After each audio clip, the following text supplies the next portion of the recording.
9 years ago, my world fell apart. My mom took her own life, leaving a void that felt impossible to fill. In the middle of all that grief, my brother started dating someone new. Let's call her Jenna. At first, she seemed fine, but her true colors showed in the most horrific way imaginable. One day, she got angry. Why?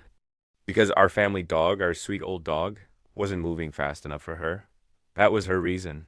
And in her rage, she grabbed the urn holding my mother's ashes.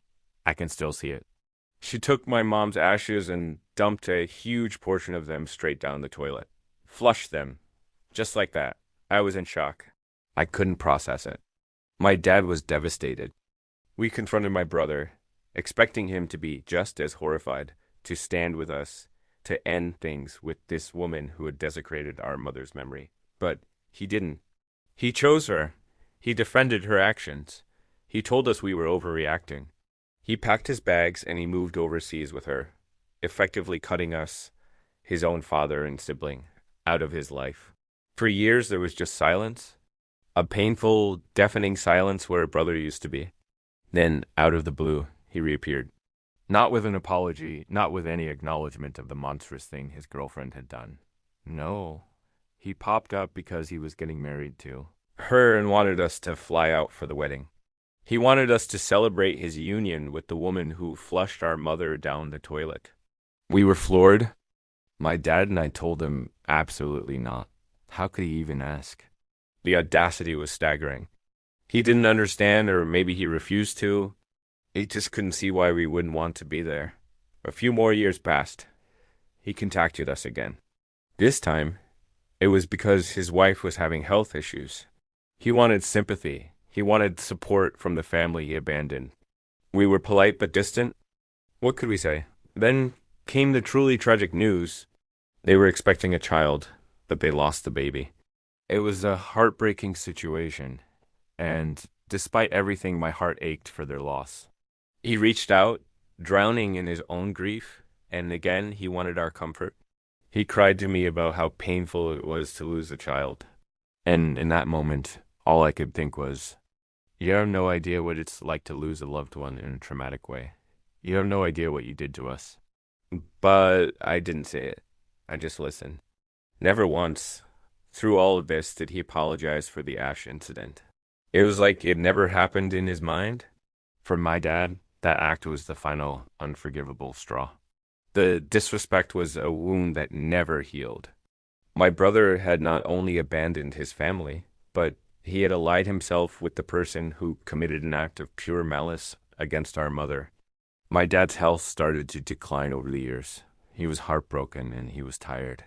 As he got weaker, he made his wishes crystal clear to me. He said, when I go, I don't want him here. I don't want my funeral. I don't want him to even know until it's over. He made his choice 9 years ago. It was a heavy burden to place on me, but I understood. I promised my dad I would honor his final wish. And so, when my dad passed away a few weeks ago, I kept my promise. I didn't call my brother. I handled the arrangements.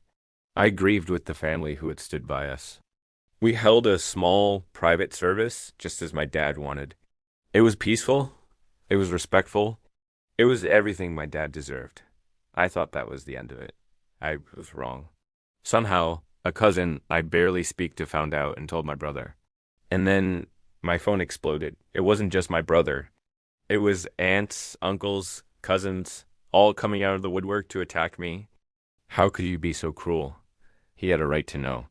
How could you do this to your brother? My brother himself sent a barrage of messages, calling me a monster, accusing me of being heartless and vindictive. He said he couldn't believe I would rob him of the chance to say goodbye to his own father. The hypocrisy was breathtaking. He had robbed our father of a son for nearly a decade. He had stood by while his wife desecrated our mother's remains. He had never once shown an ounce of remorse. And now I was a monster. I tried to explain that I was simply honoring our father's dying wish, that Dad had been explicit. But they didn't want to hear it. To them, I had committed the ultimate sin. They brought up his wife's health, the loss of their child. They completely ignored the 9 years of abandonment and the unspeakable act that started it all. They've rewritten history to make him the victim and Me, the villain. I feel like I'm going crazy. I did what my dad asked me to do. I protected his final moments from the person who caused him so much pain. But the backlash from my extended family has been relentless. They made me question everything. Was I wrong? Should I have ignored my dad's wishes and told my brother anyway, just to keep the peace? So, I'm asking you, am I the asshole for not telling my brother that our dad had died? You know, after laying it all out, the comments on the original post were overwhelmingly on my side. People were saying that dumping the ashes was a line that once crossed could never be uncrossed.